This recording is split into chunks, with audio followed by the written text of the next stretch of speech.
up, my guy? What's up, bro? What's up, guys? I'm Taylor Foxx. I'm fine for Lights Out 19, September 6th. Come on in. Welcome to the pad. I'm gonna show you around a little bit. So we got a full day of training today. It's Thursday, sparring day. Almost done with the week, so body's pretty dead. Mind's pretty dead, but we gotta get things started. So we're gonna start off with nutrition. Shout out Guam Nutrition and Fitness. Ryan, a man, set me up for success. For breakfast real quick, we're gonna start off right over here. We got Simone and we got some pancakes and eggs real quick. Protein pancakes, a couple of those, just some eggs. I had to take out my protein this week. More carbs, less protein for me personally, not for all you fools, but for me, I gained muscle too quick, so I need more carbs to burn off. That's what we're gonna start the day with. Get that in before our first training. I probably won't eat until the second training. I'll have something during training. It's an intra drink I drink during it for simple carbs, just keep the energy going. About 30 to 50 grams of that. After I drink my drink, I'll come home, make some lunch. Usually what I've been doing is, like I said, Guam Nutrition Fitness hooked me up. He showed me this at Costco, a little 2-pack, $5.50, has all the good stuff. Kale salad, basically, though. Brussels sprouts, do about a cup of that for lunch. Basic chicken, I put some teriyaki sauce on that. And then I do about half a cup of that for lunch, a cup of that for dinner. And then we got some rice, so much rice, all the rice in the world. So 2 cups of rice at lunch, about a cup at dinner. And then that's the day of just normal eating, and then I have snacks in between. I have a pre-workout snack before my second session, because that's gonna be the hard one, that's sparring. And then another carb drink during my second workout, just to keep everything going. So I'm fueled, I'm gonna burn everything off. So might as well have good training sessions, productive training sessions, fueled training sessions, rather than just having no carbs in my system, having no food in my system, not eating all day. That's kind of silly to me. So if you're not gonna eat all day, at least eat something before training. From here, we're gonna go hit some 10 AM Jiu-Jitsu with Coach Adam Bradley, just compete at CJI. But yeah, we're gonna go get it, so.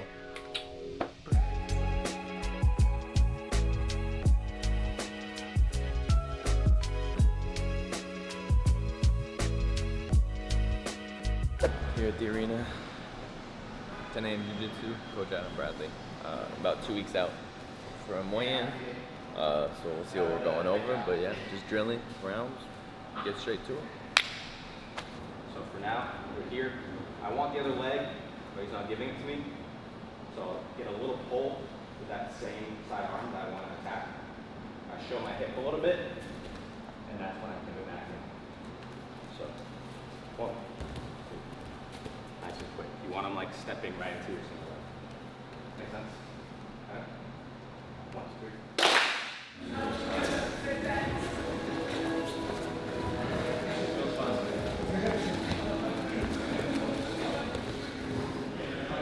Well, the first time I noticed, him in class, I noticed he was just a really good student. I think that's been the most consistent thing with him is he's very willing to learn, very eager to learn, and he's very coachable, which is the most important thing you can have, when you're, in this game. So he's been a pleasure to have in class, and I love working with him because whatever I show him, he instantly puts to work, and he's doing his best to hit in training and build on those skills.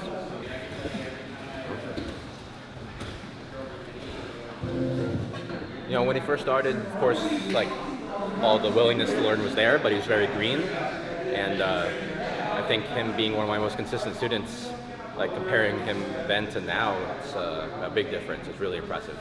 Now he's like starting to build systems from top, bottom, the feet, everywhere, and overall I think he's gonna make big leaps in his game over the next couple of years, and I'm really excited to see him reach his full potential. Shit, where's Bobby? Just finished up Jiu-Jitsu with Coach Adam. I'm gonna go to the back now. We got MMA sparring tonight. Gonna be a rough one, gonna be a tough one. Let's go.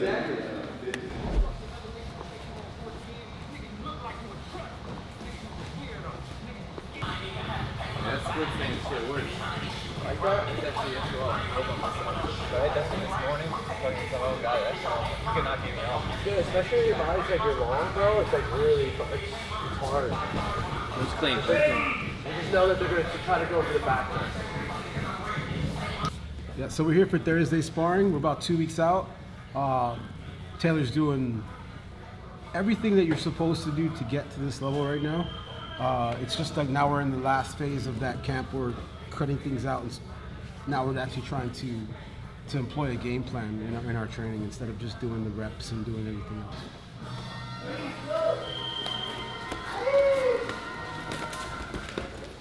So this is Taylor's second MMA fight. The difference between this camp and last camp, I think now he kind of understands what is going to happen when you get there, as far as the emotions, as far as like dealing with the crowd and all that other stuff. So it with the experience, you get a little bit more calm for the next one, and you know what to focus on the next fight coming around. You start thinking about getting a better mindset, things like that, things that you didn't know that you had to have after that first fight. Now in the second fight, he's starting to work on top of the training, which to me is going to help him for the next step and the next step. You know, so the whole purpose of putting him into these fights is to test himself. So we're always looking for the opponents that are going to do that for him.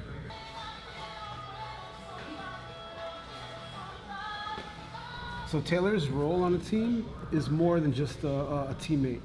You know, I took him to corner before he ever even started really training, so that he could see the back and see how that whole thing is in the back, you know, the whole process of warming somebody up for the fight. Because he told me from the beginning that he wanted to fight, so I wanted to show him right away, this is what happens in the back. And he loved it. Since then, he never wants to not be in the back. So he's one of those teammates that if you fight, he's going to be there. So when you go to his fight, you'll see all of his teammates there because he's at every single one of their fights. He'll do whatever it takes to get to their fights. He's helping, he's cutting weight. He's what you want in a teammate, but also in a student, because he's self-sufficient, right? You don't have to tell him what to do. He'll ask you, and then he'll do it. You know, and I think that's one of the things that contributed to like his improvement, right? How fast he improved and how good he got in such a short time. There's no secret. It's just hard work. And if I describe him, it's probably he's a hustler, one of the hardest workers in the room. He knows who else the other harder workers are in the room is, and that's who he goes with. He's not looking for easy rounds. He wants to actually get good at this, so he doesn't mind losing in here to be better in the cage.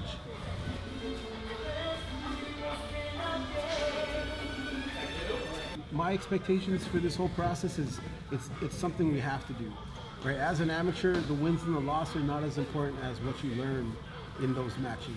If you're not learning anything in your fights as an amateur, you're not going to be prepared to become a pro.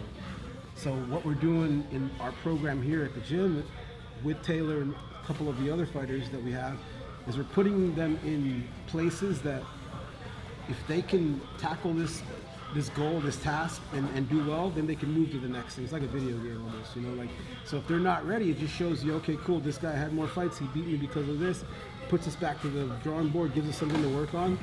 Your improvement gets better. If you're the guy who always wins his amateur fights because you're just fighting guys that are not that good, by the time you become a pro, you're not going to have a foundation to fall back on, so you're not going to have a good career as a pro. So I think doing it this way and putting the only expectation that I have is that they learn from either their wins or their losses. Exactly what I wanted. You're up. Lights out. September 6th. We're coming for you. Enrique, Kelvon, myself. We're coming to take your heads off. Be ready.